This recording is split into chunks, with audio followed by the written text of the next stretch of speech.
Yepyeni bir videoyla herkese merhaba. Nasılsınız? Umarım keyifleriniz yerindedir. Bugün sizlerle birlikte yeni bir ürün incelemeyeceğiz. Onun yerine daha güzel bir şey yapacağız. Sizlerle birlikte ürünleri inceledikçe elimde çok fazla ürün birikmeye başladı. Artık yavaş yavaş bu ürünleri sizlere hediye etmek istiyorum. Bugün ilk çekilişimi sizlerle birlikte incelediğimiz ilk ürünle yapacağım. Artık her videoda olduğu gibi bugünkü videoyu belirleyen de sizler oldunuz.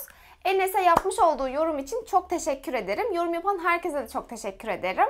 Enes'in yorumunu da şöyle aşağıda bir yere bırakıyor olacağım. Oradan bakabilirsiniz. Şimdi lafı daha fazla uzatmıyorum. Hemen çekiliş yapacağımız ürüne geçiyorum. Let's go!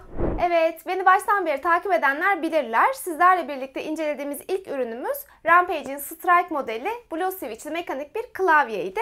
Ürünümüz burada. Daha önce izlememiş olanlar için de ürünün detaylı videosunu şöyle yukarıya bir yere koyacağım. Oradan gidebilirsiniz. Tabii videoyu izledikten sonra bu videoya geri dönüp çekiliş koşullarını yerine getirmeyi unutmayın. Şimdi ben ürünün özelliklerinden çok kısa burada da bahsetmek istiyorum. Daha sonra çekiliş koşullarına geçeriz. Öncelikle ürünümüz Rampage markası garantisinde kaliteli bir klavye. Switchleri benim sevdiğim gibi Blue Switch'lerden oluşuyor. Switch markası da dünya genelinde en iyi Switch olarak geçen Cherry MX'in tam olarak muadili olan G-Shank switchlerden oluşuyor. Yani bu klavyenin switchleri sizi uzun yıllar götürür diye düşünüyorum. Ayrıca gökkuşağı renklerine sahip kaliteli bir aydınlatmamız mevcut klavyemizde.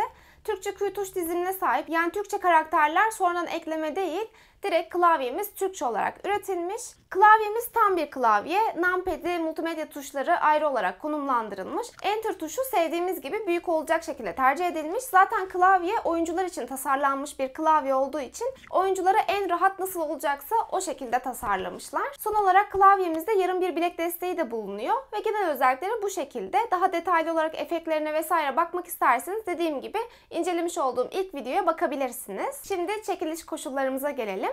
İlk olarak benim kanalıma abone olmak, bu videoyu beğenmek ve zili açmak. İkinci olarak da yorumlar kısmına Instagram hesabınızı yazarak benim incelememi istediğiniz bir ürünü eklemek. Üçüncü olarak da benim Instagram'da Naziriyenise Instagram hesabımı takip ederek bu video ile ilgili paylaşmış olduğum postu beğenmek. Ve bu kadar. Çekiliş koşullarını sizi yormayacak şekilde az tutmaya çalıştım. Çekiliş koşullarını yerine getirmeniz benim için çok önemli. Çünkü gerçekten beni takip eden, ihtiyacı olan bir takipçime gitmesini istiyorum. Böyle çekilişleri ara ara yapmaya devam edeceğim. Sizlerle birlikte büyüdükçe çekilişlerimiz de büyüyecek. O yüzden arkadaşlarınıza tavsiye etmeyi, videolarımı takip etmeyi unutmayın. Bu videomuz bu kadardı. Kendinize çok iyi bakın. Hepinizi çok öpüyorum. Sevgiyle kalın. Bay bay. Çok sıcak.